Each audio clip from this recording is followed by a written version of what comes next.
Welcome to Aaron Mahnke's Cabinet of Curiosities, a production of iHeartRadio and Grim and Mild. Our world is full of the unexplainable. And if history is an open book, all of these amazing tales are right there on display, just waiting for us to explore. Welcome to the Cabinet of Curiosities.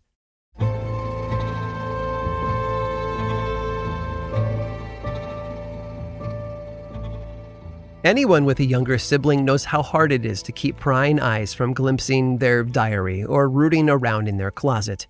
It's not always possible to lock something valuable away, because someone nosy enough will always find a way to get to it. Scribes in the Middle Ages had similar problems. They were typically monks who were experts in the art of handwriting and calligraphy. Churches at the time housed most books and would send their scribes to other churches to copy important manuscripts for their own libraries. A dedicated monk would spend morning till night hunched over a desk, fingers gripping their pen until the sun disappeared. Candles were too dangerous to use around the manuscripts for obvious reasons. Many books from that era had been lost due to fires, some accidentally, some set deliberately. So when darkness fell, it was time to retire. The work would then begin with the sun the next day. When a scribe finished a book, he might write a little note at the end to let the reader know who copied it and what they had endured. Some messages were even amusing, like the one that read, "Please give me a drink." Elsewhere, the comment, "Let my right hand be free from pain," conveyed in simple words a sad truth about the real cost of these volumes. Books of this time period were typically made of parchment, a kind of paper made from animal skin. This material was crafted by skilled tradesmen, which meant it cost quite a bit of money to procure. A scribe would then copy an important manuscript onto it, such as the Bible. All of this specialized labor made books collector's items for the wealthy. However, since these objects were usually found only in monasteries and certain private collections, they also became prime targets for thieves. And it was easy picking, too. These scribes didn't have a proper way to safeguard their works in progress, and their libraries didn't have the space or resources to keep every volume behind lock and key. Instead, they came up with a more inventive way to discourage people from stealing their books. They used their words. At the beginning of a volume, and sometimes even at the end, the scribe or the book's owner would write a curse for any would-be thief. Punishments wished upon them ranged from excommunication from the church or anathema, a special formal curse issued by someone powerful like the Pope, to more creative methods of retribution. For example, one 13th century text kept at the Vatican cursed anyone who stole it with having their eyes torn out. Others warned of being hanged, or eaten by pigs, or drowned, sometimes all three together. And book curses weren't bestowed only upon thieves. If a book was borrowed and not returned, or if it was damaged, then that person might invite all kinds of torture upon themselves. They could be sentenced to the pits of hell, where they would be poked with forks by demons. Some books just flat out implied that the offending person would die immediately. Of course, scribes didn't spend much of their time coming up with a large variety of curses to put in their books. Most medieval texts feature similar warnings within their pages. The messages were just meant to be a simple deterrent. At the time, something as serious as anathema or excommunication was enough to ward off all but the greediest offenders. For them, to lose a connection to the church was punishment worse than death. Still, it's clear by some of the more detailed curses that scribes and book owners took at least a little pleasure in explaining exactly how a thief was supposed to die. In one copy of the Christian Bible, written during the late 1100s, a scribe wrote the following: "If anyone take away this book, let him die the death. Let him be fried in a pan. Let the falling sickness and fever seize him. Let him be broken on the wheel and hanged." Effective? Well, it's hard to say for sure. But curious? You better believe it.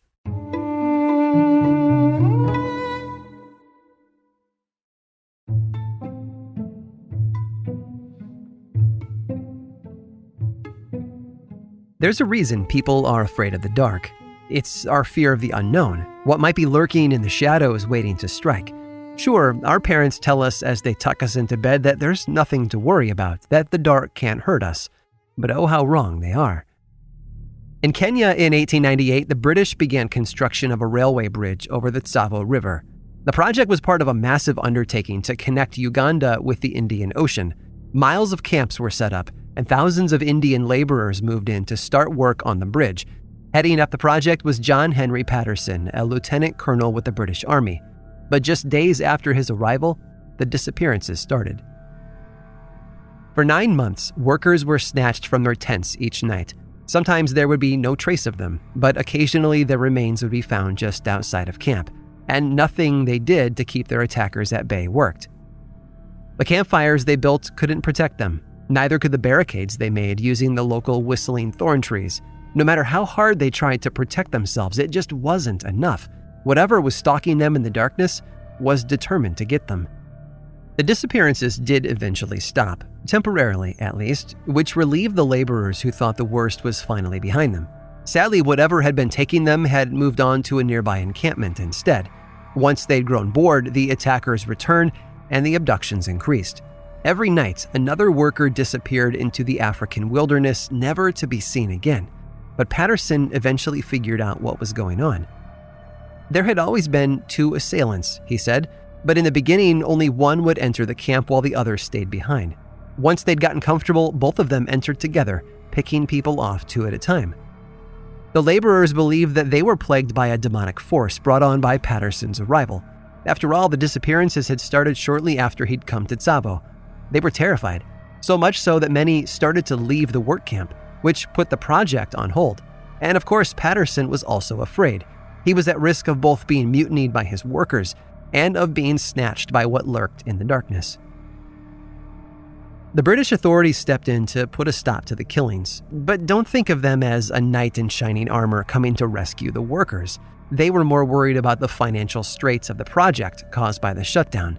So they sent an officer named Mr. Whitehead along with his assistant to investigate. But just after arriving at the Tsavo train station, Whitehead was attacked. He suffered multiple lacerations to his back, while his assistant was carried off. Word soon got back to the main office, and Indian soldiers were quickly dispatched to hunt down who or what was plucking these workers from their tents. But rather than wait around and watch the infantrymen fall like toy soldiers one by one, Patterson decided to take matters into his own hands. He was a hunter, and this would prove to be his most dangerous game. After setting a trap, he climbed up into a tree and took his position for the night.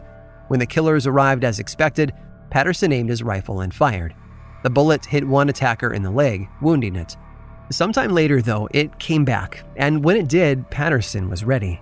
He fired another round, this time through its shoulder and straight into its heart, instantly killing it. Its partner was more resilient, though. It took almost 2 weeks, 9 bullets, and 3 rifles before it was finally put down for good. The workers soon returned to camp, and the bridge was completed in February of 1899, and Patterson became a hero, a kind of living legend. No one knew exactly how many laborers had been killed in the end, but Patterson estimated around 135 casualties. The actual numbers, though, are thought to be much smaller, perhaps around 30 victims in total. As for the attackers, well, they were skinned and used as rugs in Patterson's home. Today, their reconstructed bodies, as well as their actual skulls, are all on display at Chicago's Field Museum of Natural History. Visitors can find them in the Animal Hall. The camps hadn't been attacked by angry locals who didn't want a bridge built, nor a competing construction company.